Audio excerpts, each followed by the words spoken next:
제가 오늘 여러분들과 나눌 그 주제는 영화적 상상이 그리는 초지능 묵시록이라는 제목인데요. 영화를 통해서 과연 앞으로 우리가 SF에서 영화에서 봤던 그런 초지능들이 어떤 모습들이 있고 거기에 대해서 우리가 어떤 윤리적으로 어떤 것들을 살펴볼 수 있을지 그런 얘기를 나누도록 하겠습니다. 이 지난 20년이 어메이징했다면 다음 20년은 SF와 같을 것입니다라고 엔비디아라는 글로벌 IT 기업의 대표인 젠슨 황이라는 분이 2020년 기조연설에서 이 말씀을 했죠. 그야말로 지난 20년 동안 우리가 인터넷과 함께 여러 가지 많은 발전들이 있어 왔는데 이제 앞으로 우리가 목도하게 될 또 20년은 이거보다 훨씬 더 스펙타클하고 그야말로 영화 같은 현실을 맞게 될 거다라고 얘기합니다.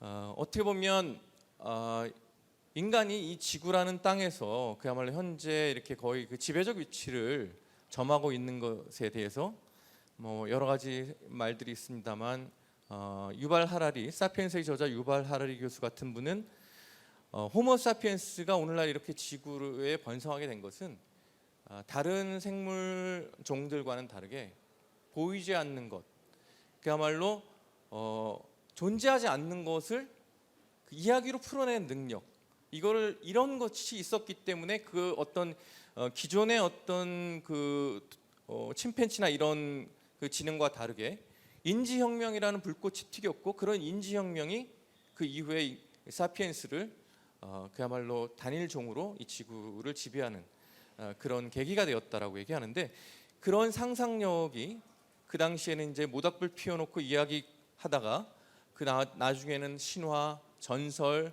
그리고 소설, 여러 가지 예술, 그리고 지금 현대에서는 SF라는 영화를 통해서 가장 꽃을 피우고 있는 게 아닌가 생각됩니다. 그렇기 때문에 인류의 어떤 그 발전, 인류의 어떤 혁명, 여기에는 그런 이야기 그리고 이런 영화적 상상이 또 한 번 우리에게 앞으로의 미래를 좀 끌고 가지 않을까 이런 생각이 드는데요. 본격적으로 영화 얘기를 들어가기에 앞서서 간단하게 이제 초지능에 대한 얘기를 제가 하려고 하는데, 초지능에 대해서 먼저 간단한 개념을 정리하고 가면 우리가 일반적으로 약 AI, 강 AI, 초지능 이렇게 세 가지를 분류합니다. 다들 한 번씩은 들어보셨을 텐데 그냥 쉽게 얘기하자면 우리가 현재 보고 있는 약 AI는 그야말로 인간보다는 아직 지능이 부족한 AI, 그리고 강 AI는 인간 정도의 수준에 올라온 AI를 말합니다. 그리고 초지능이라는 것은 인간 수준의 AI가 탄생을 하면 실은 그 AI가 스스로 어떤 사고 능력을 갖추게 되고 스스로 진화하면서 순식간에 이제 초지능의 형태로 인간 수준을 훨씬 뛰어넘는 그런 범용 지능으로 발전하게 것이다. 그걸 이제 초지능이라고 부르는데, 이 초지능의 탄생에 대해서 레이 커즈와일이라는 미래학자이자 지금 현재는 그 구글의 그 기술 임원으로 가 있는 레이 커즈와일이 2007년도에 쓴 특이점이 온다는 굉장히 기념비적인 책에서 이 설명을 하고 있는데, 2029년에 인간 지능 수준에 도달하는 인공지능이 나타나고 그 이후에 인공지능이 비약적으로 발전해 2045년에는 인간 지능을 수십억 배 초월하는 특이점에 도달할 것이다. 2029년 이제 몇 년 안 남았죠. 45년 금방 또 다가올 텐데 이분의 말을 우리가 그냥 가볍게 넘기기 어려운 그런 측면이 있는 것이, 이분이 2007년도에 쓴 여러 가지의 그 미래에 대한 어떤 전망들의 상당수가 지금 그대로 이제 들어맞고 있고, 어떻게 보면 이런 것들도 조금씩 좀 더 앞당겨지고 있다는 그런 측면들이 우리가 좀 주목해야 될 부분이라고 생각됩니다. 그래서 초지능에 대해서 조금 더 이제 설명을 드리면, 지금 여기 이제 해수면이 있고요. 여기에 이제 해안가에 육지가 있고 저 높은 산맥과 산들이 있죠. 여기에서 체스니 바둑이니 이게 인공지능의 수준이 이제 이걸 해수면이 올라와서 다 이제 뒤덮었고요. 투자니 이런 쪽도 남아 있는 영역들이 무슨 경영이라든가 아트의 영역, 그리고 프로그래밍 영역들이 좀 높은 쪽에 있고 최상단에는 과학 이렇게 돼 있는데, 이 수면들이 계속 올라오면서 곧 잠기게 되는 시점들이 이제 온다라는 것이고, 여기서 빨간색으로 표시된 AI 디자인이란 저것이 이제 특이점인데요. 이게 왜 특이점이냐면 AI가 어느 정도 수준에 올라가서 AI가 AI를 스스로 디자인할 수 있는 설계 디자인할 수 있는 그 시점이 오면 그야말로 이제 무슨 일이 벌어질지 모른다라는 것들이 이제 우리가 좀 약간 좀 상상력을 좀 과도하게 가지면 좀 우려스러운 점입니다. 우리가 이제 아까 알파고에 대해서 어떻게 생각하세요? 알파고는 약 AI입니까? 강 AI입니까? 아니면 뭐 초지능은 아니겠고 둘 중에 뭐라고 생각하세요? 예, 약 인공지능이죠. 그런데 그 약 인공지능인 알파고는 바둑이라는 특정 분야에서 스스로 학습하고 기보를 통해서 학습을 했고 이세돌과의 대국에서 두 번째 대국 37번 수에 그야말로 프로 바둑 기사들을 깜짝 놀라게 한 인간 바둑 기보 역사상 이런 수가 어떻게 있을 수 있을까 했던 그런 수를 둠으로 인해서 4대1로 이세돌을 꺾었어요. 그 넷플릭스에 보면 알파고에 관련된 다큐멘터리, 딥마인드 회사에 대한 그 다큐멘터리도 있는데 실은 알파고를 설계한 사람들조차 도대체 알파고가 어떻게 저런 수를 썼을까, 두었을까? 그 사람들도 알 수가 없어요. 지금 인공지능은 기존의 어떤 프로그래밍과 달리 우리가 이제 어떤 입력값을 주면 거기에 맞는 결과값이 나오는 것이 아니라 우리가 어떤 프로그래밍 것들을 이 결과가 어떤 연산 과정을 통해서 도출되었는지를 알 수 없다라는 게 인공지능이 고도화되는 사회에서 우리가 좀 우려스러운 지점. 우리는 나름대로 몇 가지의 기준을 가지고 어떤 목적을 주었는데 그거를 걔가 수행하고 그 결과값을 내놓는 과정이 과연 어떤 과정이었는지 모른다라는 것. 저런 특이점과 AI가 AI를 디자인하는 시점이 왔을 때 우리는 그 초지능이 과연 어떤 일들을 할지 모른다는 것이 굉장히 좀 우려스러운 지점입니다. 그래서 본격적으로 좀 영화 얘기를 들어가 보면요. 2001 스페이스 오디세이 보신 분도 있고 너무 옛날 영화라서 못 보신 분도 있는데 1968년 스탠리 큐브릭 감독의 작품이죠. SF 영화상 사상은 물론이고 세계 영화사에 굉장히 참 훌륭한 최고의 걸작으로 뽑히는 건데 이거는 이제 처음에는 이제 원시 시대가 펼쳐지고 인간이 이제 도구를 발견하고 뭐 이런 과정 속에서 한 컷으로 이제 우주의 항해 시대가 딱 열리는 굉장히 명장면이 있는데 그 명장면에서 이제 우주선이 나타나고 우주선이 목성을 향해서 이제 갑니다. 목성을 향해서 가는 디스커버리호가 가는데 거기에는 이제 승무원들과 인공지능 시스템인 할 9000이라는 여기에 이제 빨간 버튼식으로 되어 있는 인공지능 시스템인 할 9000이 이제 타고 있었는데 이 할은 사람의 입술을 읽어내서 대화도 가능하고 뭐 체스를 둘 줄도 알고 이런 친근한 존재로 이게 묘사되고 있는데 얘가 항해하다가 갑자기 어떤 일부 오류가 생기면서 위기 상황을 맞는데요. 여기에서 한 대사가 할이 하는 대사인데 미안해요 데이브 유감이지만 그럴 수 없습니다라는 대사가 나옵니다. 이 대사가 어떤 맥락에서 나오냐면 뭔가 얘가 문제가 있구나라는 걸 생각하고 얘를 어떻게 해야 될지 이제 논의하는 과정에서 이제 우주선을 수리하러 바깥에 나갔다가 이제 복귀해서 우주 공간에 나갔다가 들어와서 문을 열고 들어와야 되는데 오픈 더 도어라고 얘기를 했는데 얘가 자기를 없애려고 한다 그런 조짐을 느끼고 문을 열어주지 않는 그런 장면에서 한 대사입니다. 그리고 우여곡절 끝에 수동으로 문을 열고 들어와서 여러 가지 해프닝 속에서 이제 결국은 이 승무원 선장이 할을 일단은 정리하는 그런 과정이 나오는데요. 이미 50년도 전에 54년 전이죠. 그때 이미 인공지능이 인간을 거역하고 자신의 생존을 위해 인간을 살해하는 그런 위험성을 경고하고 있다는 점에서 제가 이 영화를 한번 먼저 선택해 봤고요. 두 번째 전 국민이 다 봤을 영화입니다. 터미네이터 1984년도 아놀드 슈왈츠네거 내용은 다 아시겠지 테니까 조금 이제 좀 간략하게 넘어가도록 하고요. 어쨌든 이거는 미래 사회에서 스카이넷이라는 인공지능 시스템이 핵 전쟁을 일으켜서 인류를 몰살시키고 그리고 인간과의 남아 있는 인간들과의 그 싸움이 이제 벌어지는데 거기에서 그 인간 지도자를 없애기 위해서 과거로 타임머신을 타고 터미네이터를 보내서 이제 그 엄마 태어나지도 않은 그 지도자 존 코너의 어머니 사라를 이제 죽이려 하는 그런 내용인데요. 여기에서 이 대사를 저는 꼽고 싶습니다. 순식간에 우리 운명이 결정됐어요. 제거의 대상으로.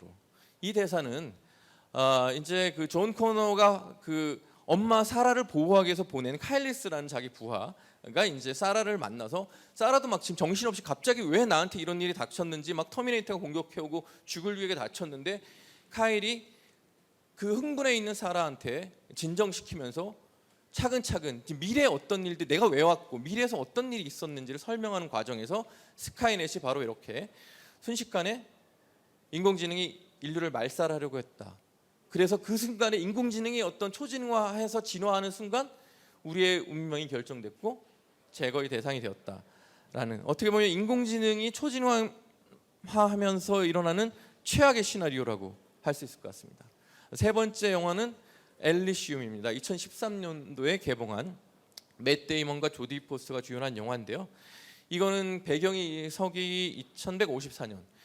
지구가 인구 폭증이 되고 환경 오염, 여러 가지 자원 고갈 문제로 살기 어려운 곳이 되면서, 이렇게 이제 황폐화되면서 그야말로 지도자들, 돈 있는 사람들이 하늘 공간에 별도의 어떤 그 생태계를 구성해서 엘리시움을 구축하고, 거기에는 인공적으로 그야말로 쾌적한 환경, 그리고 첨단 과학 기술에 의해서 불치병도 다 낫는 그런 엘리시움이라는 세상을 만들고, 여기에서 이제 그야말로 양극화가 돼서 지구에 살고 있는 사람들은 엘리시움에 이제 자원을 이제 공급하는 노동자로서 그야말로 노예적인 삶을 살아가는 그런 모습을 그리고 있습니다.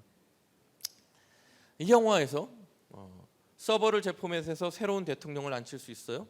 라는 대사를 이 엘리시움의 제2인자, 그때 이제 조디 포스터가 그 연기를 했던 제2인자였던 이인자가 이런 그 빈부격차와 엘리시움과의 어떤 지구와의 그런 여러 가지 상황 속에서 자꾸 엘리시움으로 미립국자들이 오니까 그걸 아주 강경하게 진압하고, 그야말로 뭐 미립국선들을 이제 폭파하고, 이런 강경 진압을 하니까 대통령이 그걸 알고 왜 이렇게 무리하게 하느냐, 자꾸 이렇게 문제 일으키면 나 당신 자르겠다라고 얘기하니까 조디 포스터가 그 이 엘리시움의 설계자, 엘리시움의 인공지능 시스템을 관장하는 설계자와 사장과 만나서 쿠데타 모의를 하는 과정에서 이제 일어난 것입니다. 쿠데타라는 것이 예전에는 총칼, 뭐 전쟁 뭐 이런 거였는데, 지금 이제 쿠데타는 이런 서버 시스템을 리부팅하고 포맷해서 인공지능을 누가 어떻게 장악하느냐에 달려 있다라는 것이 또 하나의 상징적인 의미로 볼 수 있다라는 거죠. 다양한 어떤 SF 영화들의 그런 그 모습들을 좀 더 소개해 주는데, 또 하나의 영화는 트랜센던스라는 영화입니다. 2014년에 조니 뎁과 모건 프리만이 주연했던 영화인데요. 이 트랜센던스는 그야말로 이제 인간의 수억 년의 그 지적 능력을 초월하는 초지능의 완성을 목전에 두고, 그 초지능을 개발하는 개발자인 그 조니 뎁이 주연한 그 개발자 윌이 이제 그 강의 현장에서 그 초지능의 탄생과 그 미래를 굉장히 낙관적으로 설명을 하는데, 이런 인공지능 반대하는 단체에서 총으로 테러를 해서 윌이 이제 총탄에 맞고 죽진 않았지만 거기 총탄에 묻은 방사능이 오염돼서 시한부 선고를 받게 됩니다. 그 시한부 선고를 받게 돼서 이 죽어가는 윌을 보고 참지 못해서 그 같은 동료 과학자이자 연인이었던 그 에블린이 윌의 뇌를 이 시스템에 업로드하는 방식으로 윌을 살려보고자 하는 그 시도를 하게 됩니다. 자, 여기에서 제가 뽑은 대사는 사람들은 자신이 이해하지 못하는 것을 두려워해. 인공지능 이런 그 업로딩이라는 것들을 통해서 초지능이 탄생하려고 하는데, 사람들은 그걸 잘 모르기 때문에 이제 거기에 대한 두려움과 그 반대를 하고 있는 것에 대해서 그 친구가 윌과 하는 나눈 대화 속에서 나온 얘기인데요. 어쨌든 그 윌이 시스템에 업로드가 되고 인공지능과 사람의 뇌가 결합이 돼서 업로드 방식에 그것이 이제 업로드 방식이 있고, 요즘 AI 인공지능 분야에서는 이제 다운로드 방식은 강화 인간이라고 해서 사람의 몸에 어떤 칩을 다운로드 방식, 그거를 이제 다운로드 방식이라고, 이거는 이제 서버로 업로드하는 방식이죠. 그렇게 해서 인간과 인공지능이 결합된 그런 형태의 그런 초지능의 탄생도 영화적으로 이제 그려내고 있습니다. 자, 그 다음으로 제가 소개드릴 영화는 빅버그. 이거는 아마 보신 분이 거의 없을 것 같은데, 올해 초에 넷플릭스에서 공개된 그 프랑스의 코미디 영화예요. 이거 꼭 한번 이제 넷플릭스 있으시면 오늘 가서 한번 보시길 권해드립니다. 배경은 2045년도, 조금 이제 가까운 미래고요. 2045년도가 이게 레이 커즈왈이 얘기했던 초지능의 탄생을 얘기했던 해기도 합니다. 여기에 보면 이제 여기 사람들이 있고 이 옆에 이 그 구식 로봇이에요. 얘들은 이게 구식 로봇이고, 저 위에 이제 좀 무섭게 생긴 아저씨는 오닉스라는 그 경찰 로봇입니다. 이 영화의 배경은 이제 그 인공지능 시스템으로 이게 이제 보편화된 세상에서 요닉스라는 인공지능의 그 로봇 부대들이 있는데, 여기에 갑자기 뭔가 빅버그가 발생을 해요. 빅버그가 발생을 해서 사회의 그 교통 시스템이 완전히 막 그 통제가 되는 상황에서 이제 바깥의 위험도가 높아지니까 홈 네트워크 인공지능이 이 사람들을 집안에 가둡니다. 못 나가게. 그래 갇히게 되니까 사람들이 막 나가려고 여러 가지 방법들을 썼는데 다 실패해요. 강화해류. 그래서 막 답답해서 이렇게 있는 그 에피소드들, 굉장히 코믹하고 되게 재미있는 에피소드인데, 이 대사는 이제 그 요닉스가 이 버그로 인해서 사람들이 혼란을 겪고 있는 상태에서 시민들은 걱정할 필요가 없습니다. 인간들의 안전을 보장합니다. 아주 근엄하게 보장한다고 했는데, 인간들은 갇혀서 너무나도 고생을 하고 있는 그런 에피소드인데, 인공지능이라는 것이 여러 가지 완성도 있게 나아가고 있지만 완벽하다라고 우리가 보장할 수는 없는 거 아닐까요? 거기서 어떤 이런 초보적인 버그가 하나가 발생했을 때 무슨 일이 일어났을지, 이건 풍자 코미디지만 그런 것들을 우리가 좀 생각해 볼 만한 그런 영화라고 생각됩니다. 그러면 영화에서 다시 조금 돌아와서 지금 현재 AI 학자들이 바라보는 그 어떤 지금 현실적인 어떤 전망들인데요. AI가 초지능이 탄생한 인간의 수준을 넘어설 거에 대해서 수년 내로 보는 사람들은 사실상 아무도 없고요. 수십 년 내에서 100년 사이에는 나타날 것이라고 보는 사람들이 가장 많습니다. 그리고 뭐 몇백 년 뒤에는 결코 능가하지 못하라는 굉장히 부정론자들은 좀 위쪽에 좀 소수고요. 이쪽에서는 초지능 AI가 등장하면 그 좋은 일일까, 나쁘다라는 쪽, 굉장히 좋을 것이다라는 쪽이 있는데, 상당수 대부분의 사람들은 불확실하다, 무슨 일이 일어날지 모르겠다라는 쪽에 손을 들어주고 있습니다. 실은 유명인들도 이런 식으로 AI 일론 머스크라는 사람 자체도 인공지능에 대한 그 반대 진영에 좀 있는 편인데, 되게 우려하는, 인공지능 악마를 호출하는 일이다, 뭐 이런 식의 시각이 있는가 하면 이런 것도 적절하게 활용할 수 있다. 특히 이제 구글 쪽에서는 굉장히 긍정적인 쪽에 서 있고, 그 외에 여러 가지 그 진영들이 나뉘어져 있죠. 그런 유명인들조차도. 근데 이제 맥스 테그마크라는 학자의 그 라이프 3.0이라는 책에 보면 가능한 시나리오의 12가지의 스펙트럼이 있습니다. 그냥 짧게 넘어가면 자유주의 유토피아, 인간과 초지능이 공존하는 세상인데 사유재산이 인정되고 빈부격차가 늘어나는 그런 시나리오, 자유로운 독재자, 절대자 AI가 사회를 지배하고 엄격하게 규칙을 강제하고 있어서 사람들은 알지만 좋게, 걔가 질서를 잘 유지해 주니까 좋게 생각하는, 평등주의는 사유재산이 철폐되고 기본소득제가 도입되면서 사람들이 굉장히 이제 평등하고 평화롭게, 조금 이상적인 그런 유토피아의 모습이고요. 게이트키퍼는 초지능 AI가 하나가 탄생되고 나머지의 어떤 AI의 발전을 적절하게 컨트롤하면서 최소한의 관여를 해서 기술 발전을 컨트롤하는 모델이라고 하고요. 그 보호하는 신은 그야말로 전지전능 AI가 존재를 드러내지 않은 채 인간의 행복을 극대화하는 그런 모델. 노예신은 아까 그 엘리시움처럼 어떤 인공지능을 누군가가 통제하고 그거를 통해서 부를 창출하게 부리는 그 모델이고요. 여기에서는 그거를 통제하는 사람의 의지가 선하냐 악하냐 이런 거에 따라서 굉장히 큰 변수를 차지하고 있습니다. 정복자는 터미네이터 모델이죠. AI가 통제, 사람을 제거하는 모델입니다. 후손, AI는 인간을 대체하고 인간은 지구에서 우아하게 퇴장하는 모델.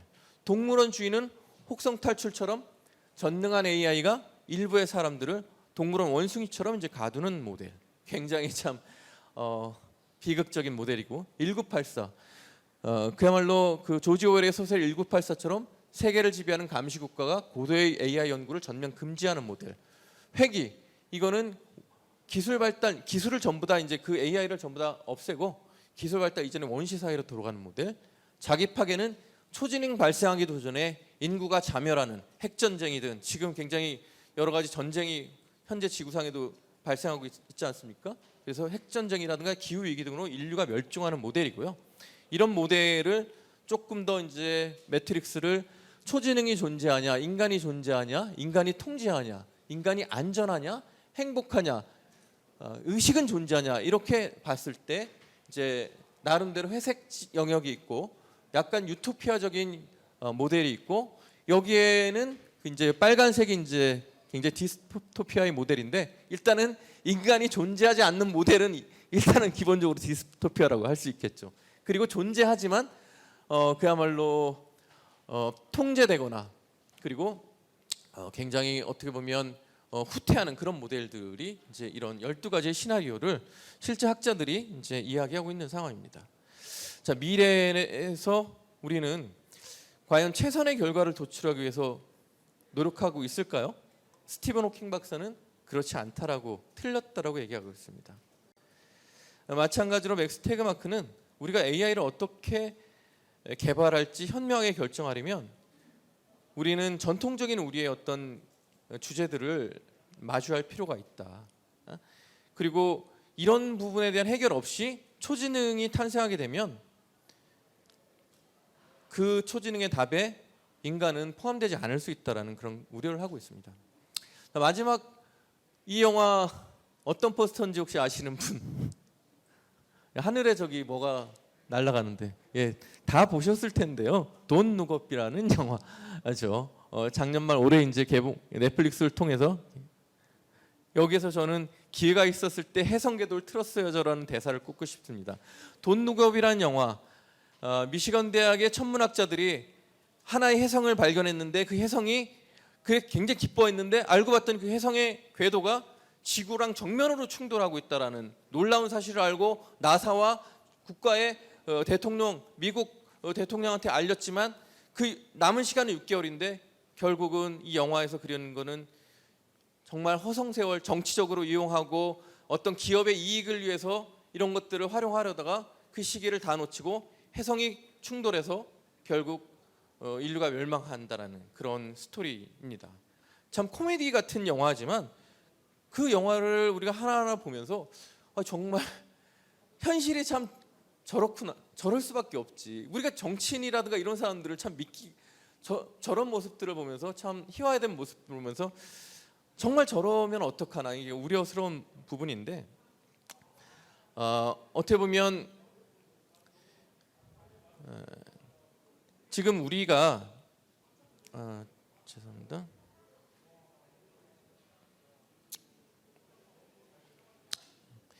이런 희화화된 그 상황을 넘어서 이제는